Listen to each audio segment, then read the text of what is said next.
How's it And going? pretty good, pretty good. It's cold out here, like 10 I'm in degrees. a new I'm in a new room. It's New cold out room? there and I'm in a new room, yeah. Yeah, yeah. You guys are So, going through some major remodeling there. yeah, man. Hopefully the connection's going to be good because I'm in a new room that I've never really sat in to do like our vidcast. Yeah. So, Stay anyway, on stay on 5 gigahertz if you don't have access point. yeah, I'm on 5 gigahertz now. Typically I'm talking on 6 gigahertz, so I'm on 5 gigahertz now, so we'll Yeah. see. Still seems pretty good. So all right, so some Wi-Fi news and Wi-Fi talk in the news about porch pirates again. Every year they come back, and Yep. those Ring video doorbells, they're easy to jam. I made a video maybe last year. I built one of these jammers from a little microcontroller, and I was able to basically shut off my live feed within like 30 seconds. Yeah, so wait, just before you get into that part of it, like how much did that cost you? Oh, it was like $30 for the part, I think, and there's some open Yeah. source software I put on there. Um, So way easy access. yeah, yeah, and I guess Where did you they're buy selling it? them. They're selling them pre-made, obviously. So anybody can buy them for like $50 probably. Um, Where did you buy it? Or well, where can you buy it? I don't know. I didn't look for the illegal ones. I just built one myself. I used like a little Oh, microcontroller. I'll post a video. I think I talk about what I used to make it. Maybe I didn't because I don't want a lot of people just making them, right? um, but but it was pretty accessible, is what I oh guess yeah, what I'm very getting at. easy. Like, cause you can buy these microcontrollers. I have them all over the house doing different things. They're like $30, and they have a Yeah, Wi-Fi chip on them, and you can basically program them to do anything. And what it is, it's a deauth attack, right? So yeah. so if you have 2.4 gigahertz, only supports WPA2. You can do this deauth attack, which like basically will knock anyone off of WPA2 network, right? Um, Now, if you're running like let me ask you, if you're running an ECW 230S, would that help in that situation, right? Yeah, yeah, it would Yeah, it would detect the deauth attack.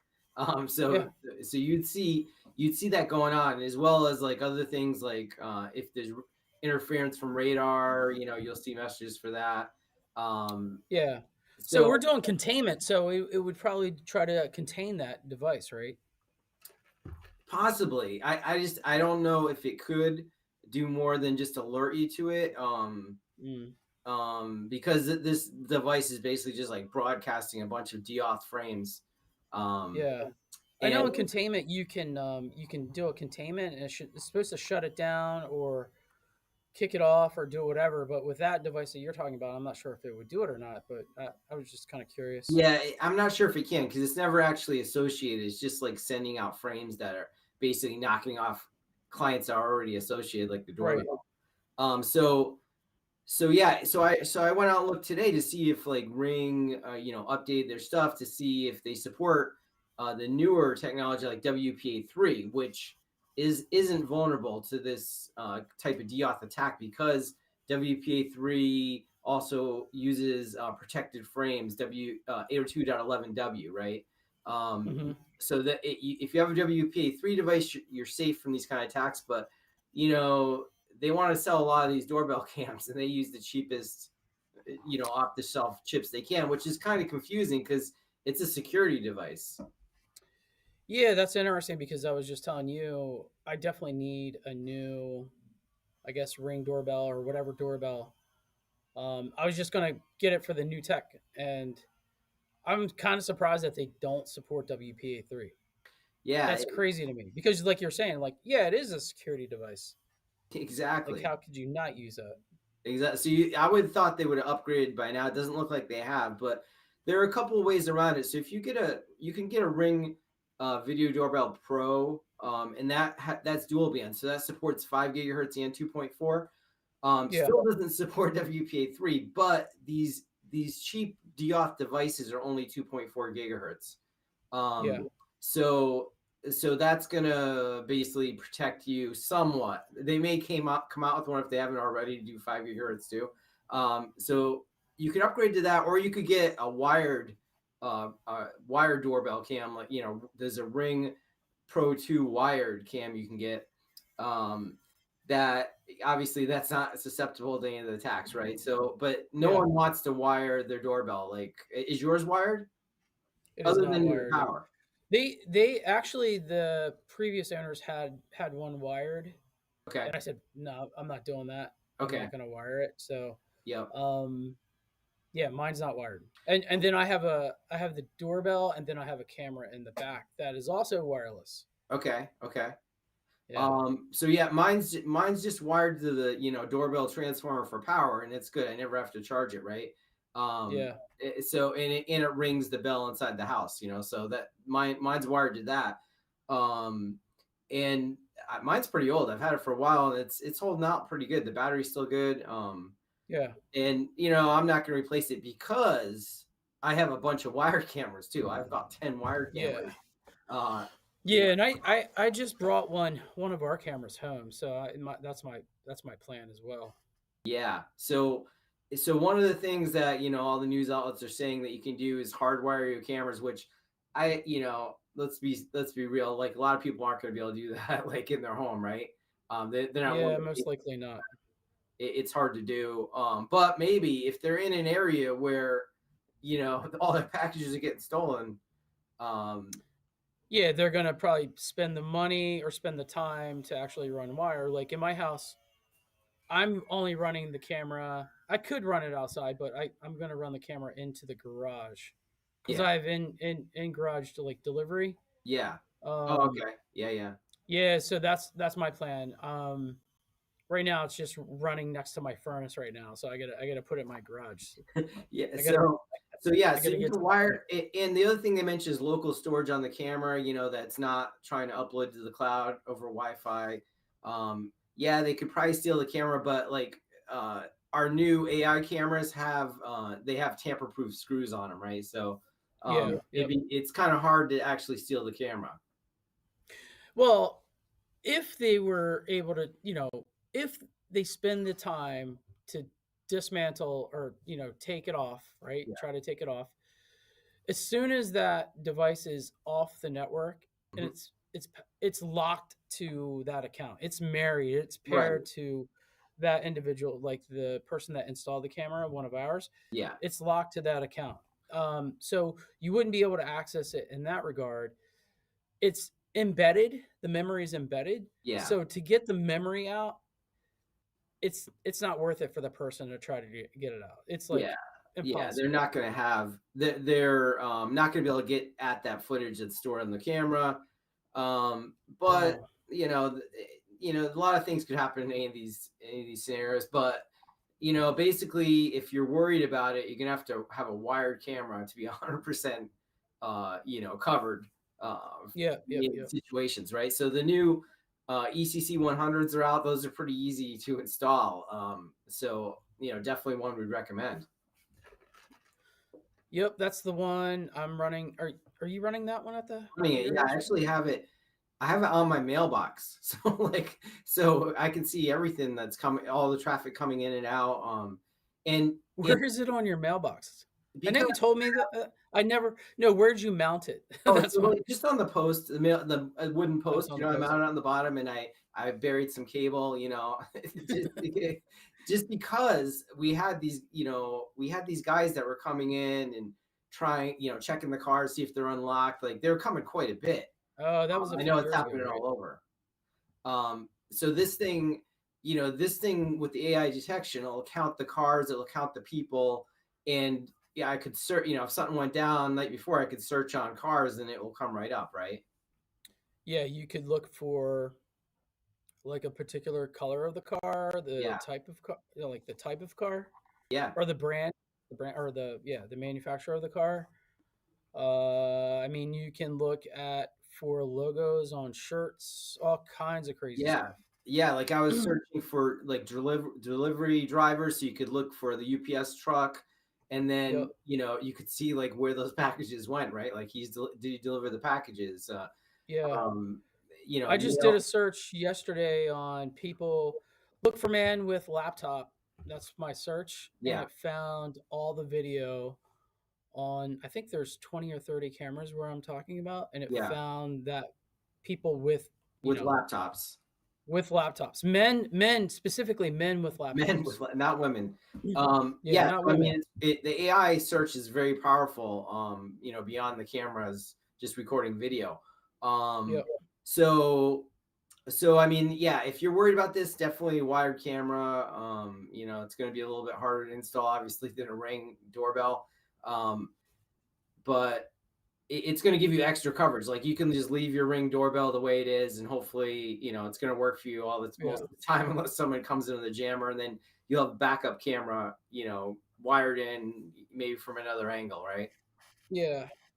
For our Um, camera solution, I mean, it's really meant for small business. I wouldn't yeah, say resident. Like you said, the installation is going to be a little more professional. Now, there are some definitely pro users that will run cable and put it in and have no issues with that, but it's really meant for like small, medium sized business and even larger business. So, it is. It is. So I you mean, know, for homes, it is a cool solution, right? Like you could buy one camera, you could tie it to cloud for free. You know, the cloud accounts for free. You put the camera on there, it's going to run. You don't need to buy a license for the camera as long as you're, we talked about this at the trade show that we were recently at, ICS East, yeah, and you don't need a license if you're sitting within the same LAN or the same network of the camera. But if you want full remote access 24/7, then you would move into a license. I think we provide like free remote access for 120 minutes per month. 120 minutes. And, Yeah, and which is even really without that, long if you think about it. yeah, I mean, even without that, like it's still like saving the metadata to the cloud whenever there's an event, you're going to see it in the cloud. Is a Oh vehicle. yeah, 100%. Um, and I like that it also counts like people and vehicles too. So just the basic AI on the camera does that, right? So if you want to count how many people walking by, it actually has a graph of that. Yeah, and it's not even really using AI at that point. Oh, it's not. That's not an that's not an AI feature. Well, it's That's not just a cloud AI, but it's using the on-device edge AI, to detect it's a person, right? yeah. I mean, I guess it is. I guess it is, but people counting that's been around for some time. So I'm Yeah, not sure if it's 100% using AI or not. yeah, right. But yeah, there is an AI chip on the actual camera, and then we're also running AI within the cloud to like discover different like movements, understand different movements Yeah, and scenarios and things like that. So, yeah, and that's also searching. One of the key takeaways is that it's not searching one camera. If you say for example you have 100 cameras, it's searching across all those cameras, and it's looking at those scenarios across like all those cameras at one yeah. time, rather than just looking at one particular camera and the footage on that one camera. It's looking at all footage and Right. learning from all that footage as well. That's what makes it powerful. So if you say, find a man in a red shirt holding a laptop, it's gonna find that across however many cameras you have. Yeah, exactly, Yeah, exactly. yeah, for sure. All right, so yeah, if you worried about Porch Pilot's wired camera or 5 gigahertz Ring doorbell, I'll put some links for those.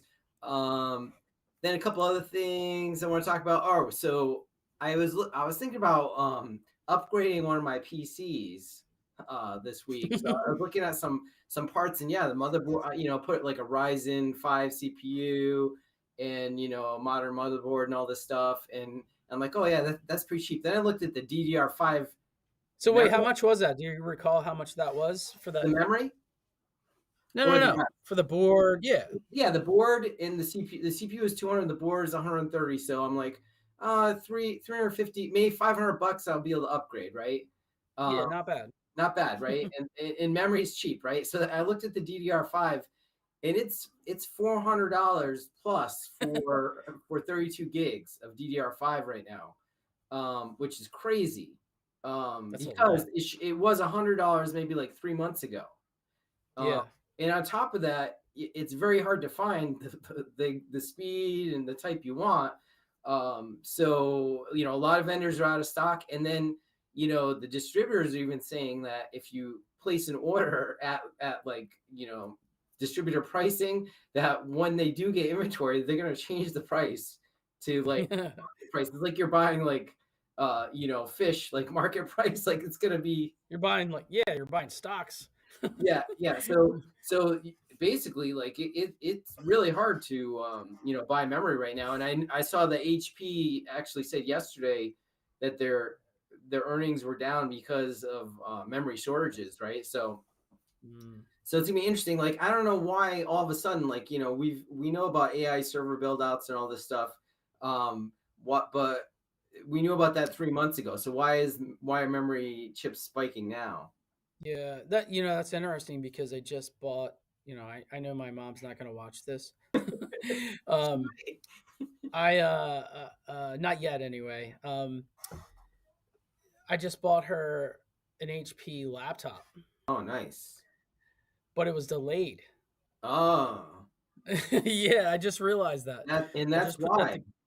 why Yeah, I that's was thinking probably the same why. thing. 'Cause I know you were talking about laptops and I Yeah, I mean, haven't looked for myself yet, but I just recently, my sister and I just bought her one, yeah, or we ordered one, and I just got notification I think yesterday yeah. that it was going to be delayed. I was Well, like, I'm oh keeping mine. no. It's got like my 24 gigs of RAM in there already.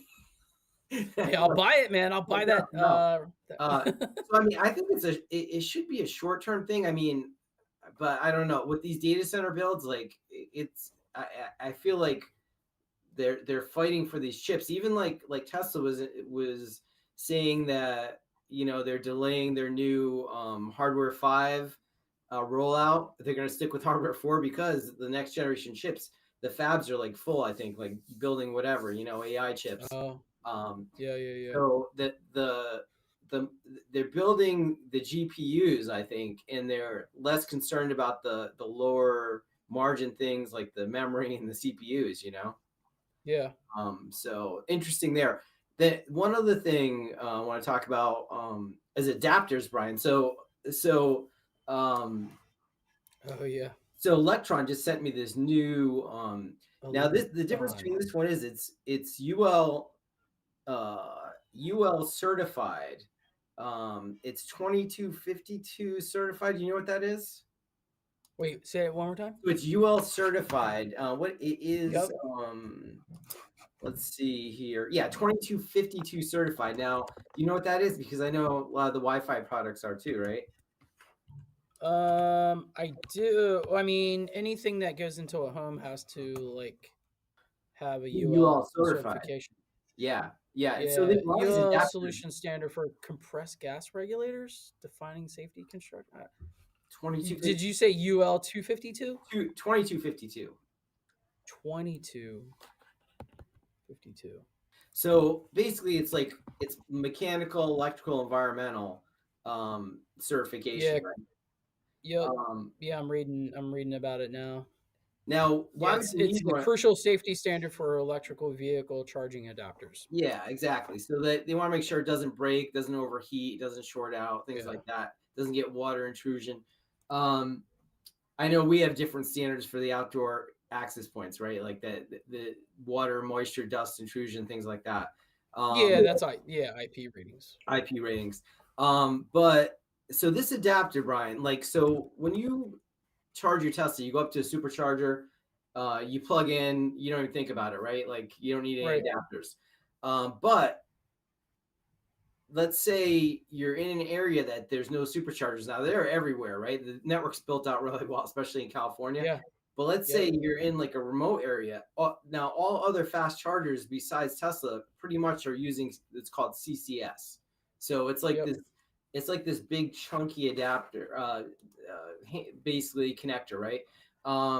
So most third party or almost all of them at this point are using the CCS connector. So if you have a Tesla and you want to use one of those, you need to have this adapter. Okay. And Yep. I went out yesterday. I tested it out at local Electrify America, and it worked well. It was busy too. I was surprised. Like I went out like mid morning, and it was full. Whereas like Yeah, mid morning. That's a yeah. I was surprised I, because like I'm like, oh, I'll go out, before, while people are go at work already. They should be at work. I'll take a quick ride out and make this video. But this station was actually full. There was like 7, 8 stations there, I think, and they were all full. There was like Porsche Taycan, a couple of BMWs, like these i4s. Oh, really? They seem to be Oh, popular. It looked pretty nice.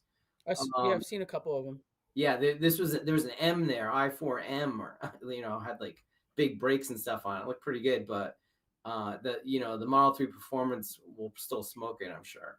Uh, I don't um, know, man. I don't know. so so so this adapter, like when I went to the UP Michigan this summer, um, there's only two superchargers in the UP, and it's like hundreds of miles across.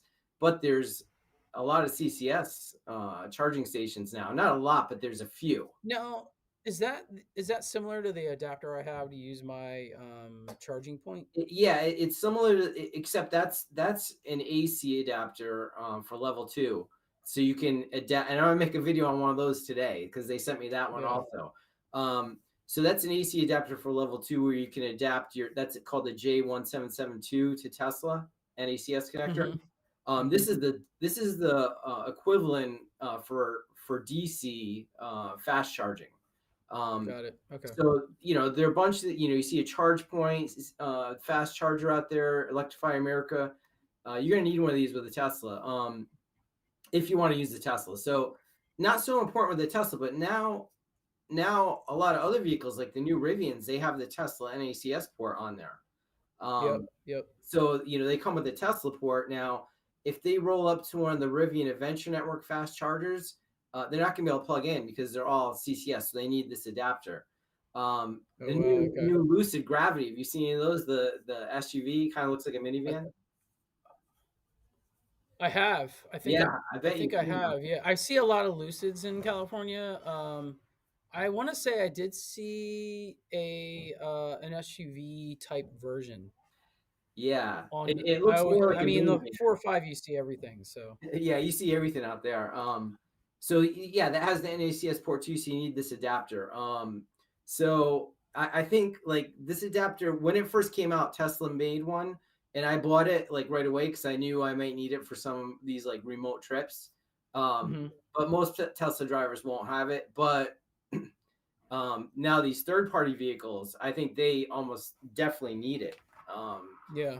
Because they may not want to always use a Tesla supercharger because like Electrify America is actually can be faster for some vehicles that are like 800-volt architecture, Oh, um, okay. I the did not know Hyundais that. in the Lucids. They're going to charge slower at a supercharger because they're 800-volt.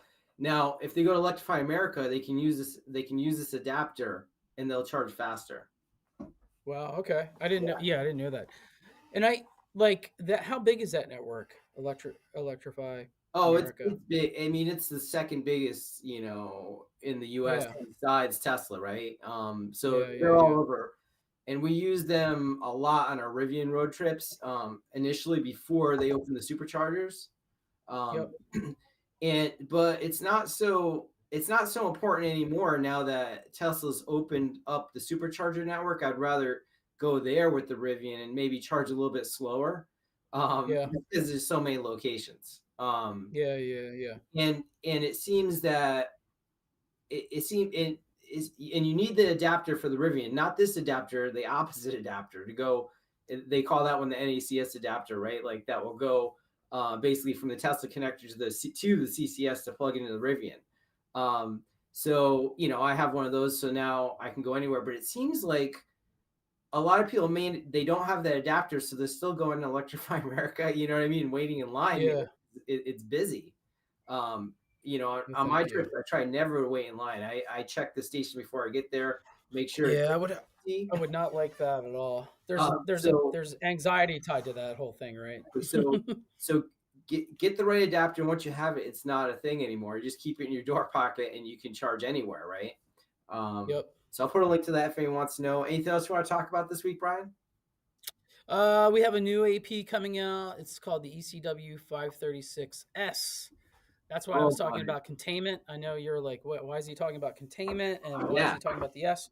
Because we will have a Wi-Fi 7 4x4x4 S version. So you have a scanning radio that will do the security side of things. So it So has 5 radios. 5 radios, yeah. Five, yeah, or does it? No, no, it has 4 radios. No, no, no. Four radios. Four 4, radios. 2.4, 5, Yeah, 6. because the one can operate on 2 and 4, or excuse me, two and five. Oh, Two wait, point will it do four and 6? five. Will it scan on 6 also? That I don't know. I don't know yet. I haven't looked at the spec yet. Interesting. Third But radio. that would be that's an interesting thought. I have not thought about that, but I Yeah, don't know if my actually, R&D group it will. actually may need to Yeah, have 6 radios. I'm thinking about this because like it scans on. We know like the 230S scans on 2.4 and 5. So that's right. Yeah. is that like 2 additional radios in there? I think so. I don't know. Maybe they could utilize the 6 gigahertz radio to do the scanning as well, Yeah. like the existing. Yeah, But yeah. then you would have disruption on Right, like right. your That's the connected whole reason. devices. So I don't. These security access points have a dedicated scanning radio, so they don't need to go offline to basically do the scanning, right? Yeah, and it helps with channel utilization. Yes. Um, Yes, and it so can monitor in the background. and DFS for Yeah. 5 gigahertz. Hmm. Yeah, so All it right, does so we'll help see there that when too. it comes out. Send me one, I'll demo it. Um, I will. Yeah, I will. I'll send you one all right, for guys, sure. remember to like and subscribe. We'll be back next week.